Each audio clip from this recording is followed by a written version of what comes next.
Tahu nggak Sobat Hendris? Ada kabar terbaru ternyata. Suhartoyo, Ketua Hakim MK, itu pernah... Halo, Assalamualaikum warahmatullahi wabarakatuh. Apa kabar Sobat Hendris? Semoga Sobat Hendris dimanapun berada tetap sehat, tetap semangat. Seperti biasa Sobat Hendris, welcome back to my YouTube channel, Hendris Media. Sobat Hendris, sidang putusan MK sudah dibacakan. Hasilnya, MK menolak gugatan sengketa Pilpres 2024 kubu 01 dan kubu 03.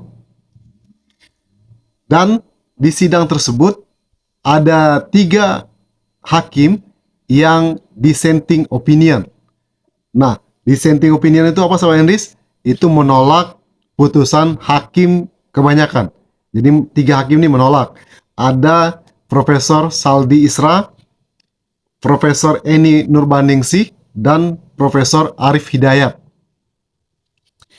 Awalnya banyak analisa, termasuk analisa Rocky Gerung dan juga beberapa video Bang Haris kemarin mengatakan kalau voting terjadi 4 yang menerima permohonan, dan salah satunya itu termasuk Suhartoyo yang Ketua MK ini pernah di podcast Metro TV beberapa bulan lalu itu dia mengatakan dia pingin jadi orang baik, ya.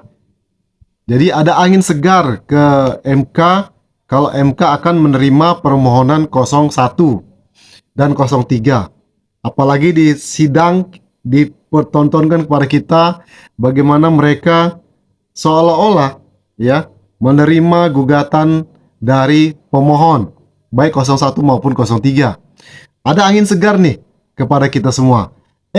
Tidak tahunya pas putusan kemarin mereka menolak, 5 hakim menolak, dan 3 hakim dissenting opinion. Lalu, Suhartoyo, Ketua Hakim MK, itu pernah terseret kasus BLBI. Dan tadi saya coba cek pemberitaannya, benar saja.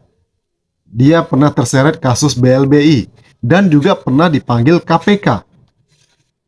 Ya, kita perhatikan pemberitaannya di sini ya, dan kita lihat videonya di sini. Harapan besar Mahkamah Konstitusi ke depan dicurahkan kepada Suhartoyo yang dipilih secara musyawarah mufakat dalam rapat permusyawaratan Hakim Konstitusi Kamis 9 November 2023. Suhartoyo menggantikan Anwar Usman sebagai nahkoda Mahkamah Konstitusi untuk memulihkan kembali kepercayaan publik terhadap lembaga hukum itu. Dalam jangka pendek, Suhartoyo dan hakim konstitusi lain diharapkan cepat memutus perkara uji materi usia Capres dan Cawapres. Namun ekspektasi pada MK bertambah, khususnya mencegah polemik putusan hukum yang membuat gonjang-ganjing di masyarakat terulang kembali. Suhartoyo telah berkiprah di Mahkamah Konstitusi selama lebih dari 8 tahun. Ia dilantik sebagai Hakim Konstitusi pada 17 Januari 2015 oleh Presiden Joko Widodo. Lulus sebagai Sarjana Ilmu Hukum UII pada 1983, Suhartoyo melanjutkan pendidikan Magister Ilmu Hukum di Universitas Tarumanegara Jakarta dan lulus tahun 2003. Sementara gelar Doktor Ilmu Hukum diraih Suhartoyo pada 2014 dari Universitas Jayabaya, Jakarta. Suhartoyo pertama kali bertugas sebagai calon hakim di Pengadilan Negeri Bandar Lampung pada tahun 1986. Setelahnya selama puluhan tahun hingga 2011, ia dipercaya menjadi hakim pengadilan negeri di beberapa kota. Karirnya yang moncer membuat Suhartoyo pada 2015 terpilih sebagai Hakim Konstitusi yang diusulkan oleh Mahkamah Agung untuk menggantikan Hakim Ahmad Fadlil Sumadi yang habis masa jabatannya. Namun pencalonan Suhartoyo sebagai Hakim MK tak semulus perjalanan karirnya. Komisi Yudisial sempat menolak pencalonan Suhartoyo sebagai Hakim Konstitusi karena menduga Suhartoyo melakukan pelanggaran etik dalam proses pengurusan berkas peninjauan kembali Sugiono Timan, pengusaha yang terseret perkara korupsi BLBI. Sementara Suhartoyo menyebut tak pernah menyidangkan perkara korupsi yang bergulir di Pengadilan Negeri Jakarta Selatan itu. Meskipun demikian, selaku Ketua PN Jaksel saat itu, Suhartoyo mengakui dirinya yang menunjuk anggota majelis hakim yang menangani perkara tersebut. Akhir 2019, MA kembali mengusulkan mantan Ketua PN Jaksel tersebut sebagai Hakim Konstitusi dan lagi-lagi Suhartoyo terpilih. Berkiprah lebih dari 8 tahun di Mahkamah Konstitusi, kini Suhartoyo dipercaya memimpin lembaga kehakiman tersebut hingga 2028 mendatang, menggantikan Anwar Usman yang diberhentikan terkait pelanggaran etik. Belum lagi ada pemberitaan mengenai kalau jelang putusan itu Jokowi telepon Hakim MK. Lalu jubir MK pun menjelaskan peristiwa tersebut tidak tahu apa-apa. Nah, sementara itu sama Indris, Pak Anies Baswedan menerima putusan MK. Assalamualaikum warahmatullahi wabarakatuh. Saudara-saudara sekalian, baru saja kita mendengarkan putusan Mahkamah Konstitusi terkait hasil akhir Pilpres tahun 2024. Putusan ini sebetulnya tidak mengejutkan. Putusan hari ini mengkonfirmasi bahwa kita semua termasuk MK tak kuasa menghentikan laju pelemahan demokrasi di negeri kita tercinta. Sebagai catatan, kami sangat bangga dengan 3 hakim MK yang menyatakan dissenting opinion. Yang saya muliakan Profesor Saldi Isra, Profesor Eni Nurbaningsih, Profesor Arif Hidayat. Mereka adalah orang-orang yang mulia yang menjadi harapan bagi tegaknya konstitusi dan kembalinya marwah Mahkamah Konstitusi ke depan.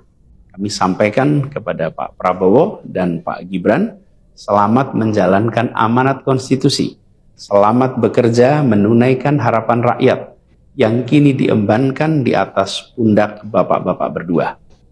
Saya sempat berkali-kali ditanya pendapat pribadi tentang Pak Prabowo, dan saya jawab, beliau adalah seorang patriot. Hari ini saya terus mempercayai sebagai seorang patriot. Beliau adalah seorang yang telah mengalami pendidikan modern sejak usia belia dan berasal dari keluarga intelektual yang amat terpandang. Maka Pak Prabowo tentu paham bahwa dalam demokrasi yang baik, menerima keberadaan oposisi sebagai partner dalam bernegara, menjaga keseimbangan dan independensi 3 cabang kekuasaan, yaitu eksekutif, legislatif, yudikatif.